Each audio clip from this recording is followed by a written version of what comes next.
And in the latter time of their kingdom, when the transgressors are come to the full, a king of fierce countenance and understanding dark sentences shall stand up, and his power shall be mighty, but not by his own power. And he shall destroy wonderfully, and shall prosper and practice, and shall destroy the mighty and the holy people. And through his policy also he shall cause craft to prosper in his hand.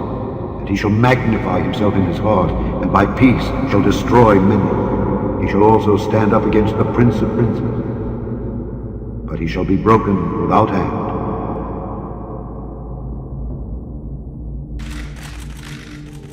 Good evening. The burden is on Iran to prove to the world that its nuclear program will be exclusively for peaceful purposes. If Iran seizes this opportunity, the Iranian people will benefit from rejoining the international community, and we can begin to chip away at the mistrust between our two nations. On our side, the United States and our friends and allies have agreed to provide Iran with modest relief while continuing to apply our toughest sanctions. We will refrain from imposing new sanctions, and we will allow the Iranian government access to a portion of the revenue that they have been denied through sanctions. But the broader architecture of sanctions will remain in place, and we will continue to enforce them vigorously. And if Iran does not fully meet its commitments during the six-month phase, we will turn off the relief and ratchet up the pressure. But of the times and the seasons, brethren, ye have no need that I write unto you. For yourselves know perfectly that the day of the Lord so cometh as a thief in the night. For when they shall say peace and safety, then sudden destruction cometh upon them, as travail upon a woman with child, and they shall not escape. But ye, brethren, are not in darkness, that that day should overtake you as a thief. Ye are all the children of light, and the children of the day. We are not of the night, nor of darkness. Therefore, let us not sleep as do others, but let us watch and be sober. For they that sleep, sleep in the night, and they that be drunken are drunken in the night.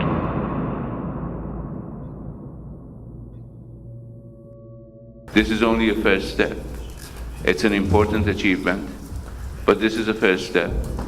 We need to work together based on the same principles on which we started, principles of equal footing, mutual respect, and common benefit.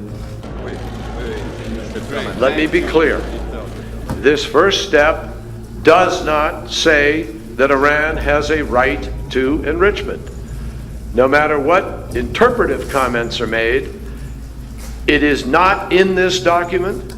There is no right to enrich within the four corners of the NPT. It has been written clearly in the text of this agreement that Iran will continue its enrichment. And therefore I announce to the people of Iran that the enrichment will continue in the same way it was before.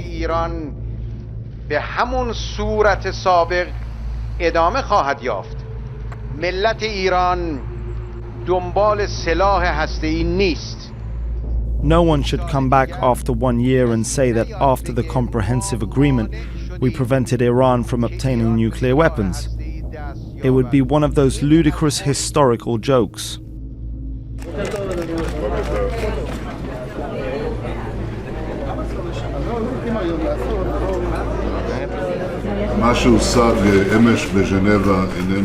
What was reached yesterday in Geneva is not a historical agreement. It's a historical mistake.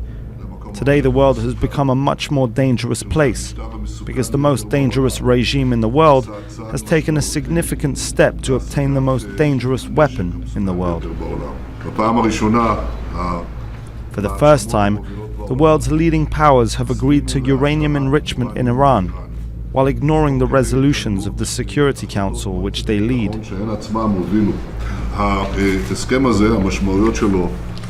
This agreement, it means a threat to many countries, including Israel. Israel is not committed to this agreement. The Iranian regime is committed to the destruction of Israel.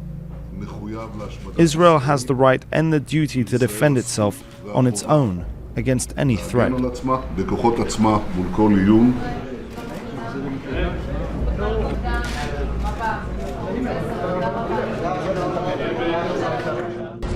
Fox News alert late last night, U.S. and world powers agreeing to a nuclear deal with Iran. But here's the question that everybody wants to know today. Can we trust them? Can we trust actually making a deal with them? Here to weigh in is national security analyst for the Clarion Project, Ryan Moore. Good to see you. Good to see you. Thanks. So there you go. Here's the question. Can we trust them? Absolutely not. And that's why we've made our film, Iranium, which has been condemned by the Iranian regime, publicly available at clarionproject.org for everyone to see, which details the history not just of the Iranian nuclear program, but the ideology that drives them. Because if you look at their constitution, the leadership is mandated to pursue the downfall of what they deem to be all non-Islamic governments around the world. So the second that they stop supporting terrorism, they're actually in breach of their own constitution. Well, will they come along with this because money is in play? Are they able to sidestep ideology because they're going to get a boatload of cash out of this deal? Well, the difference that you're seeing between Ahmadinejad and Rouhani is just in tactics.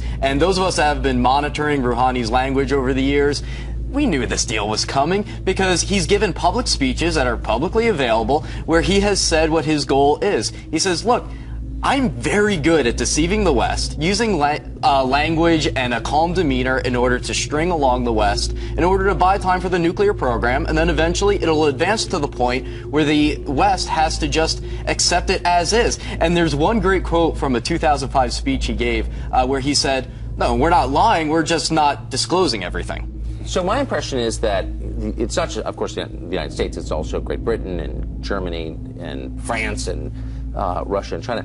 My impression is one of the reasons the West went along with this is they see it as an option to war, and they look over at Iraq and Afghanistan and now Syria and Egypt and just the drama in the entire region, and they want to avoid armed conflict. Do you think that's why they went along with this? I'm sure it's a factor, but I think over the long term this actually makes war more likely. And that's because the so-called moderate president of Iran has a strategy that he's articulated that's basically one step back in order to later take 2 steps forward. And so they'll freeze major parts of their nuclear program, but then work on the other parts that are lagging behind. It's important to recognize that Iran's nuclear program is not just based in Iranian territory. Their allies in North Korea can work on the things like the warhead and other elements that have proven to be more problematic, and then once those problems are finished, then they can go back and work on these other elements. You know that whole optimism thing you were hoping for? I know. I just destroyed it. It just collapsed. Just kind of went downhill We had fast. 3.5 hours to rebuild it. Ryan Moore, hey, if you want to get that film for free for a limited time, go to clarionproject.org. You can watch the entire history of the Iranian regime there. All right. That's right. Thanks, Ryan. Thanks for joining us Thank you. this morning. Watch ye therefore, and pray always, that ye may be accounted worthy to escape all these things that shall come to pass, and to stand before the Son of Man.